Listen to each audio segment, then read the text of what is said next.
So it was not long before my 9th birthday. I was a shy, introverted kid who only had a few friends. Therefore, I was eager to impress them. A few friends are better than none, right? This story involves my closest friend at the time, whose name was Damon. Being so shy, I would never turn up to any parties or social events. I just couldn't face it.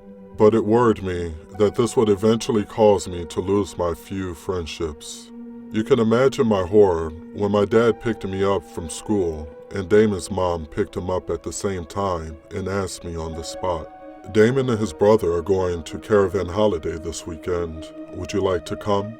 For those unfamiliar, a caravan holiday in the UK is just a cheap couple of days in a huge field full of trailers with tacky nearby entertainment and amusements. On the spot, and terrified of being rude, I accepted and came along.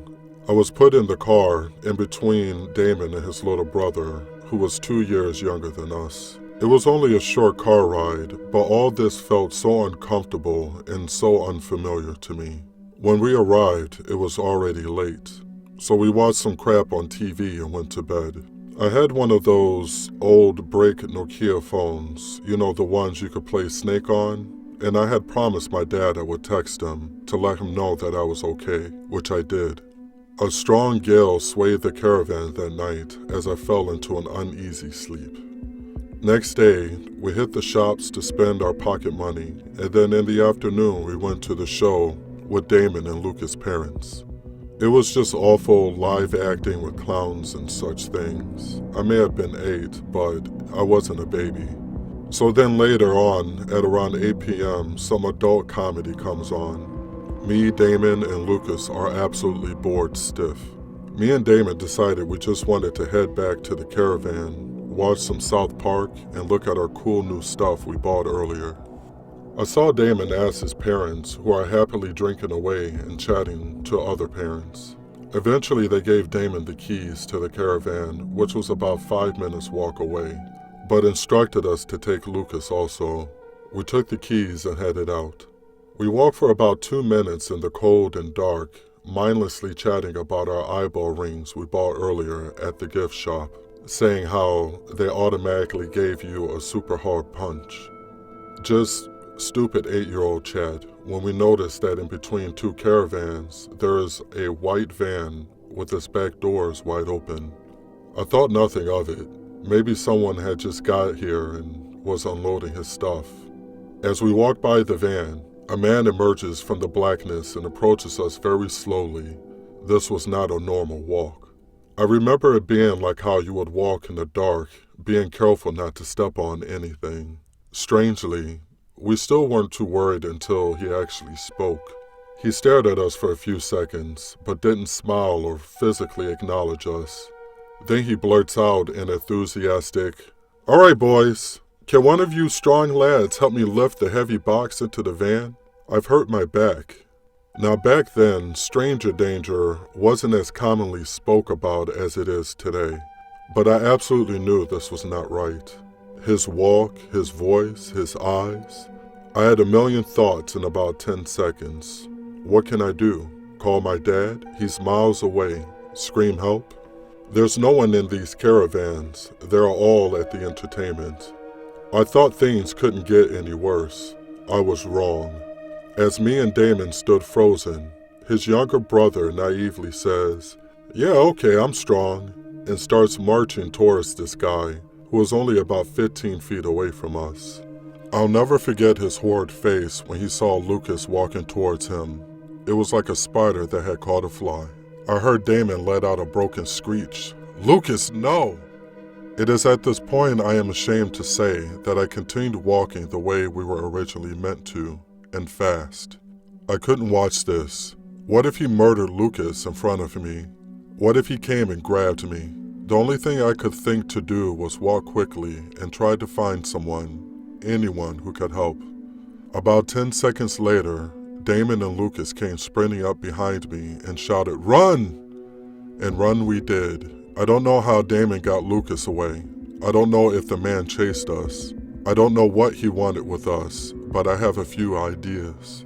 As we approached the caravan, I began to feel semi-rational again. As we catch our breath, I can remember saying to Damon, "Why couldn't we just run back to the entertainment area to get our parents?"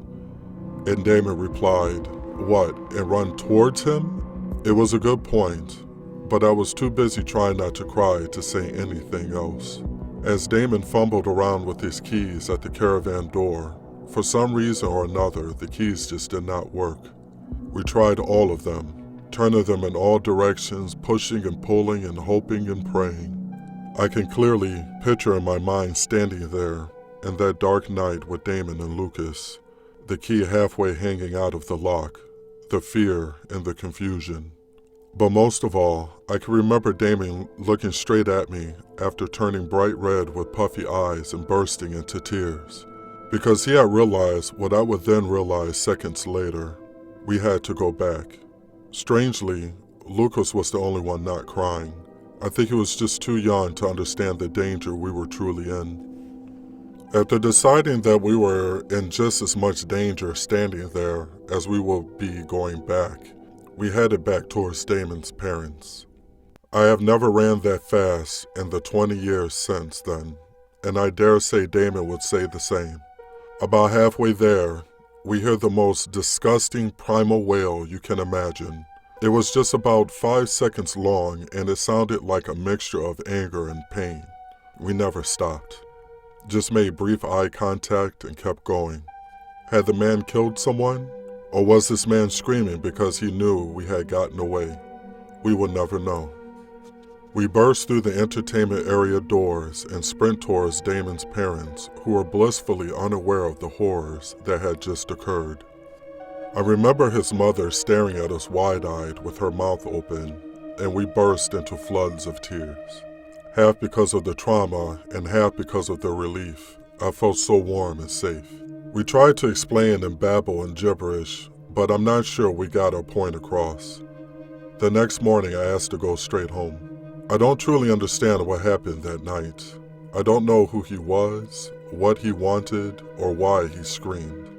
But like I said, I have my theories.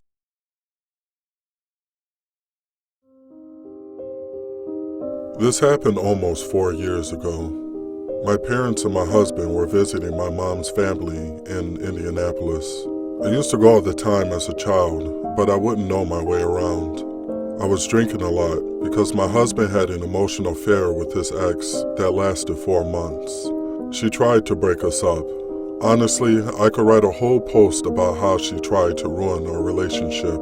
So we saw my family and then went back to the hotel. I was upset, so I said I was going to smoke.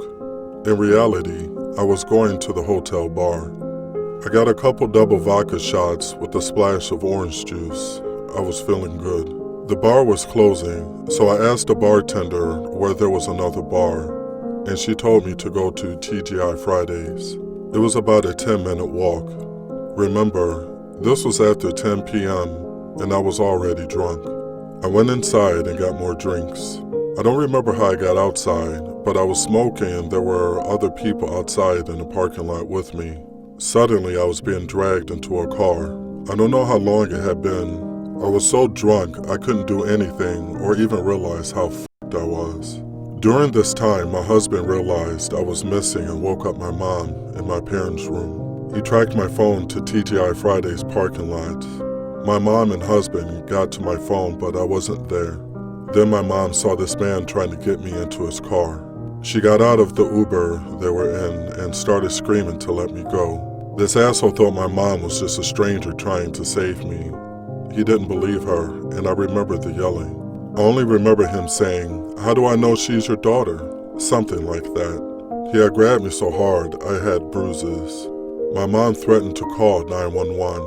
He let go of me and drove off with his back passenger door open. I'm convinced I could have been raped at the very least. I was unfamiliar with the area, I was drunk, and I barely realized how bad the situation was. I was taken to the hospital and was released the next day. I didn't hear about what my mom and my husband saw until we got home. So to the creep who tried to take me while I was drunk, let's never meet. No one with good intentions just grabs a girl. Thank you for watching my video. I hope you enjoyed it. If you'd like to see more or simply like to support my channel, please like, share, and subscribe.